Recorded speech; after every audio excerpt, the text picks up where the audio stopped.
Salutations everyone and welcome to What Mattered, the show where I tell you what mattered in the news this week. So here is the news.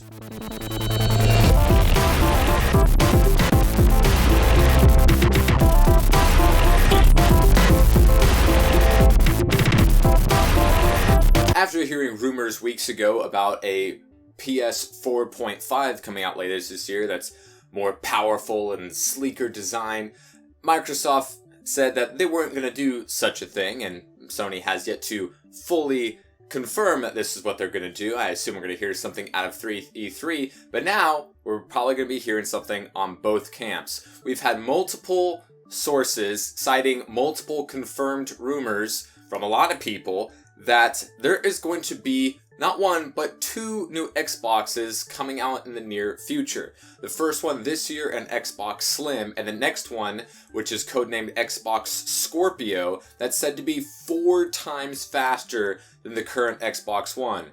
Compare that to the rumored PlayStation 4.5, it's supposed to be like 2.8 times faster, more powerful than the PS4. It would make sense that, eventually a slimmer model would come out. Both Sony and Microsoft have done this for the past few years, so we know, something was going to come out. But now we might be getting these new, more powerful systems and give us upgrade times different than what we've assumed for the console cycles since the dawn of consoles, where we would wait, 4, 5, 8 years for the new console, and then we buy that, and then we play those games, and then we buy the next console when it comes out. Well, with the consoles today on PS4 and Xbox One specifically seeming to be closer and closer with each iteration to a PC, we might be seeing upgrade systems and schedules similar to how you see on PC gaming, where, every couple of years you would upgrade, a portion or get a new rig altogether, and that's how, you upgrade. Instead of getting a new, console version, you just make upgrades to the hardware. So this might be weird for namesake confusion for, kids wanting their parents to buy them the new console, but they aren't going to be coming out every, 5 or 6 years, and they might not necessarily be given different names. It'll just be like, I need an upgrade on my Xbox platform or my PlayStation platform, or maybe it'll be a modular thing, which seems unlikely, but we know that Google phone is coming out sometime that kind of has those similarities to a PC. But with this constant update cycle, it's going to be weird to see how that works. Is it going to be like backwards compatible like we see with PCs, where you're still able to play all of the old games? What is this going to do with the physical media discs? Because, that's going to be a lot different to have a backwards compatibility kind of thing. Is this just going to be, a new power update? Is it going to be like the new 3DS XL that has you play all of the 3DS games, but also a couple that you can only play on the new 3DS because it's more powerful? So is the new Xbox One or PlayStation 4.5 gonna have those kinds of upgrades where you can play all of the older games on it, but there are some games that you can't play on your older systems? There's going to be no forwards compatibility kind of thing. So that's very, very interesting, especially since we've had multiple sites, multiple different sources confirming things leading towards this direction. It's interesting, and we'll probably hear something out of both Sony and Microsoft at E3. Coming soon reports that Dentsu Entertainment USA is releasing a new Mega Man cartoon slated for 2017 to coincide with Mega Man's 30th year anniversary. And it looks like this. And understandably, people are not happy because it looks stupid, but then again, you might argue, when has any of the Mega Man cartoons ever not look incredibly dumb and look almost nothing like Mega Man? But, there's always room to correct mistakes, folks, and this looks very, very weird, especially since we haven't seen a Mega Man, like a true Mega Man game, because all we've been doing is getting Mega Man's 1 through 8 re-released like 3 times now. That we haven't had a new Mega Man game since, 9? And when are we ever going to get a Mega Man X game? All we're getting is this 8-bit stuff, and even though we got 8-bit stuff, that was like 6-7 years ago. It's crazy, and the fact that they're going to try the cartoon route again is very interesting, especially with Mighty Number 9 coming out not only with an actual game, but, rumored to have its own cartoon as well, and we've seen, designs of that. And speaking of Mighty Number 9, there was a new trailer that came out this week that was really, really, really, really bad. The commercial was definitely not on point. It was insulting to its consumer base, and it was like, wow, over the top 1994 kind of bullshit voiceover. It was bad. I don't know if they were trying to make it seem retro with this, like, in-your-face announcer guy, like, oh, tubular, extra, fast, fast, fast, oh, it's so cool, it's fun, action, speed. It was so dumb. But we saw a lot of people not only making comparisons to the Mighty Number 9 explosions and cheese pizza, but people saying that because of the trailer that the game looks bad. Now, I think all of these people have one thing in common. None of them have played Mighty Number 9.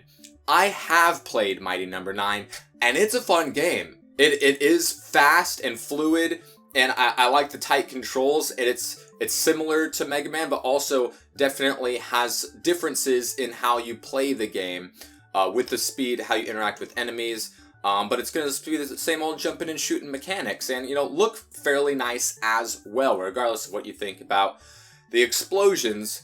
It was a fun game in the time that I did get to play it, and obviously the trailer doesn't do it justice. Obviously the trailer was really, really bad. I guess this was what happens when you have a kickstarted game make its own advertisements. Maybe there wasn't a lot of money in the budget for that, and they just threw, $100 at it and, figured that was better than nothing, but no, apparently not, because the backlash is pretty bad, but it's not going to hold the game back, which will finally be coming out in June, and I'm excited for it, because when I played it, it was pretty fun, and it's still, KG and Afane, and it's still, Mighty Number 9. Minecraft is getting a PvP battle mode. Something that many people have been modding and making their own mini-games will now be fully integrated within the game as a free update on all consoles, not just Microsoft.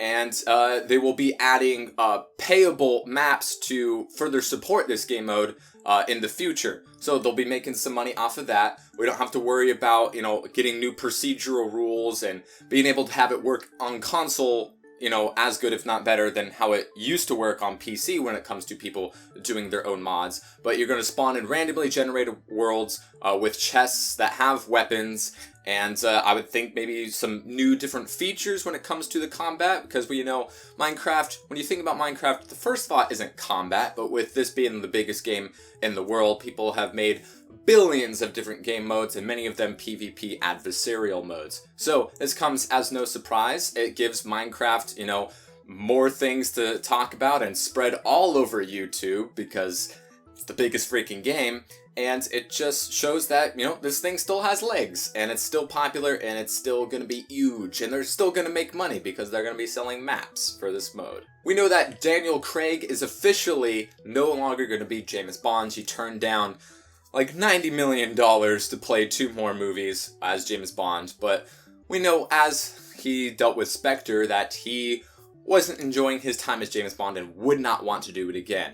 Now, many people have been throwing out Idris Elba as what they want for the next James Bond, and I thought this before, the rumors started sparking up, that I wouldn't be surprised at all if they went with a female James Bond, because that's just the way the wind is blowing.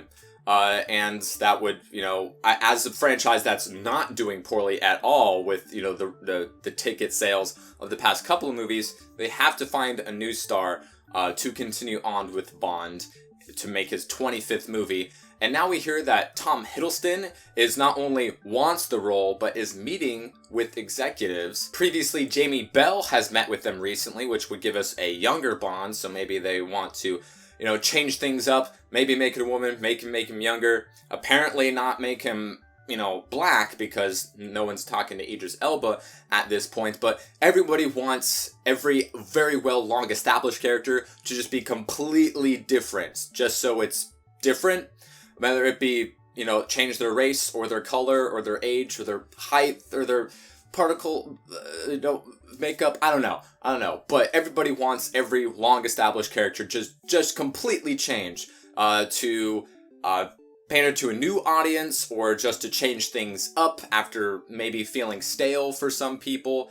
But there's going to be an audience for James Bond no matter what they decide to do, and we know Tom Hiddleston has a humongous following, especially among women, and would make pretty good James Bond, as we've seen in his previous roles, but we don't know at this point, and I don't think we're going to know for a little bit. Either way, someone's making money, and someone's going to be named Bond, no matter what their first name will be. Your games for gold for June are as follows. On the Xbox One, you get Goat Simulator and The Crew available for free. And on the 360, as well as Xbox One via backwards compat, you get Super Meat Boy and XCOM Enemy Unknown. Anyways, folks, that is what mattered this week. If you would like to know what matters in the future, hit the subscribe button. One of these videos comes out every single Saturday.